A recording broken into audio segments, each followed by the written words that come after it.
வணக்கம் நண்பர்களே, ராஜு சிவன் தமிழ் சேனலுக்கு உங்களை அன்புடன் வரவேற்கிறேன்.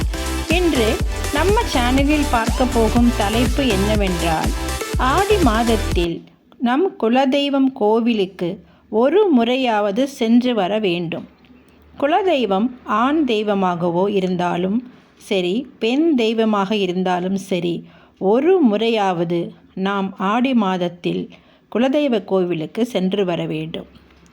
ஆடி மாதத்தில் நீங்கள் எந்த கோவிலுக்கு போனாலும் சரி, குலதெய்வத்தோட அருள் இல்லை என்றால், அதாவது நீங்கள் எவ்வளவு பெரிய கோயில்களுக்கு சென்றாலும், குலதெய்வ கோயிலை தவிர மற்ற வேறு ஏதாவது பெரிய கோயிலுக்கு சென்றாலும் குலதெய்வத்தோடைய அருள் இல்லை என்றால் அதனுடைய பலன் முழுமையாக உங்களுக்கு கிடைக்காது.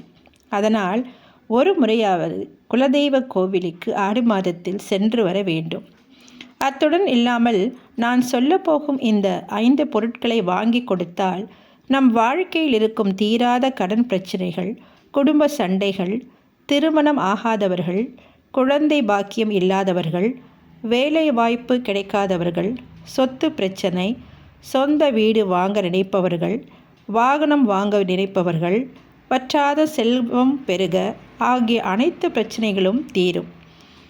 ஆடி மாதம் பிறந்தாலே அம்மனுக்கு வழிபாடு செய்வது நம் வழக்கம். ஆடி மாதம் என்பது ஆன்மீக மாதமாகும். நம் தாய் தந்தைக்கு சமமாக தெய்வமாக இருப்பது நம் குல தெய்வமாகும். இந்த மாதத்தை தெய்வீக மாதமாக சொல்கிறார்கள். ஏனெனில் இந்த மாதத்தில் தேவர்களும் வழிபாடு செய்வதாக சொல்லப்படுகிறது. குலதெய்வம் என்பது நம்மை காக்கும் தெய்வம் மட்டுமன்றி, நம்முடைய முன்னோர்களுடைய ஆன்மாவும் இந்த தெய்வத்தோடு கலந்து இருப்பதால் நமக்கு இரட்டிப்பு பலன் கிடைக்கும். ஆடி மாதத்தில் நிறைய விசேஷ நாட்கள் வருகிறது. அதாவது ஆடிப்பெருக்கு, ஆடி கிருத்திகை, ஆடி பூரம், ஆடி அமாவாசை ஆகியவை சிறப்பாக கொண்டாடப்படுகிறது. அதனால்தான் இந்த மாதத்தை விசேஷமாக ஆன்மீக மாதமாக கொண்டாடுகின்றனர். எனக்கு எவ்வளவு பிரச்சனை உள்ளது, என்ன செய்வது அறியாது திக்கு தெரியாமல் வாழ்ந்து கொண்டிருக்கிறேன்.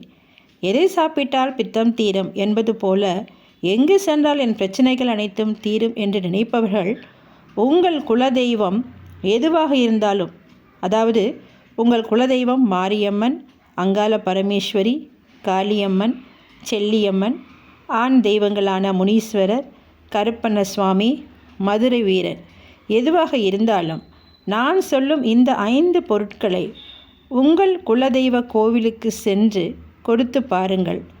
உங்களுடைய அனைத்து பிரச்சனைகளும் தீரும். இப்பொழுது நாம் அந்த பொருட்கள் என்ன என்பதை ஒவ்வொன்றாக பார்ப்போம்.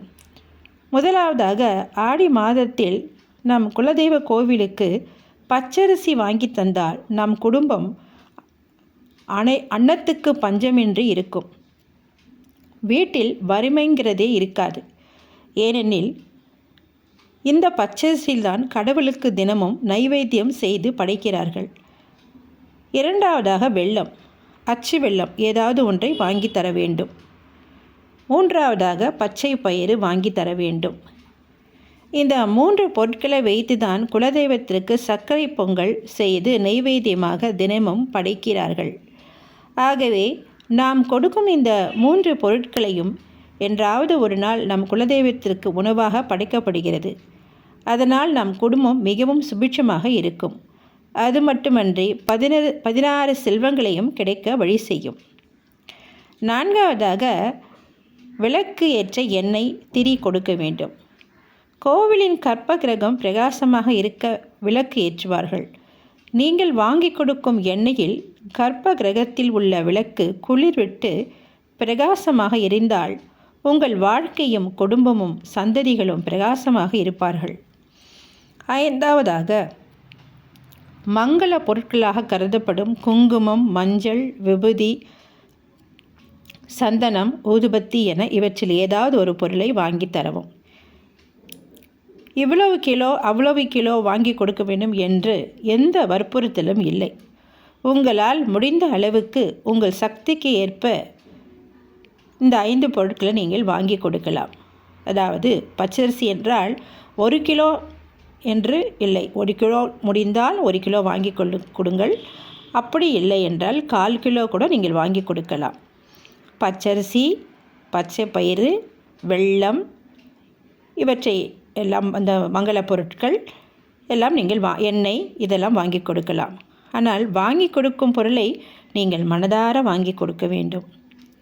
நீங்கள் குலதெய்வ கோவிலுக்கு செல்ல வேண்டும் என்று முடிவு செய்துவிட்டால் ஒரு நாள் முன்னதாகவே வீட்டை சுத்தம் செய்து கடையில் பச்சரிசி, வெல்லம், பாசிப்பருப்பு, விளக்குக்கு எண்ணெய் மற்றும் இதர மற்ற பொருட்கள் மங்கள பொருட்களான மஞ்சள், குங்குமம், சந்தனம், விபூதி ஆகியவற்றில் ஏதாவது ஒன்றை வாங்கி உங்கள் வீட்டு பூஜை அறையில் வைத்து விடுங்கள். மறுநாள் குலதெய்வ கோவிலுக்கு செல்வதற்கு முன் குளித்துவிட்டு ஒரு வெற்றிலையில் மஞ்சளில் பிள்ளையார் பிடித்து குங்குமம் பூவெல்லாம் வைத்து பூஜை அறையில் வைத்து முழு முதல் கடவுளான பிள்ளையாரை மனதார நாங்கள் நல்லபடியாக குலதெய்வ கோவிலுக்கு சென்று எங்கள் பிரார்த்தனைகள் எல்லாம் நிறைவேற வேண்டும் என்று வேண்டிக் கொள்ளுங்கள். இன்று எங்களுக்கு நல்ல நாளாக அமைய வேண்டும் என்றும் பிரார்த்தனை செய்து கொள்ளுங்கள். பூஜை அறையில் வைத்திருந்த பொருட்களை எல்லாம் எடுத்துக்கொண்டு குலதெய்வ கோவிலுக்கு செல்ல தயாராகுங்கள். கோவிலுக்குள் சென்ற பிறகு நீங்கள் கொண்டு வந்த அந்த 5 பொருட்களையும் கோவில் பூசாரியிடம் கொடுக்கவும். பின்பு உங்கள் வீட்டு வழக்கப்படி குலதெய்வத்தை வணங்கவும். வணங்கிவிட்டு குலதெய்வத்திற்கு முன்பு அமைதியாக உட்கார்ந்து உங்கள் பிரச்சனையை, கோரிக்கைகளை கண்ணீர் மல்க மனதார கேளுங்கள். உங்கள் குலதெய்வம் உங்கள் பிரச்சனையை அப்படியே தூள் தூளாக்கிவிடும். அங்கேயே உங்கள் மனம் மகிழ்ச்சியாகவும் ஆனந்தமாகவும் இருப்பதை நன்றாக உணர்வீர்கள். மனம் லேசாக விடும். உங்கள் குலதெய்வம் மகிழ்ச்சி அடையும்.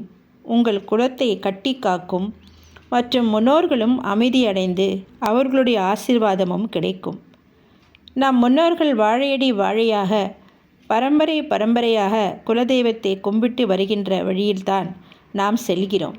ஆகவே குலதெய்வத்தை நாம் மறக்கவே கூடாது. அதை நம்மை கைவிடாமல் காத்து நிற்கும்.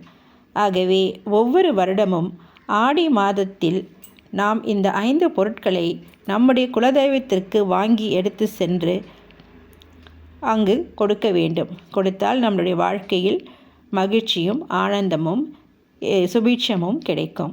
நன்றி அன்பர்களே.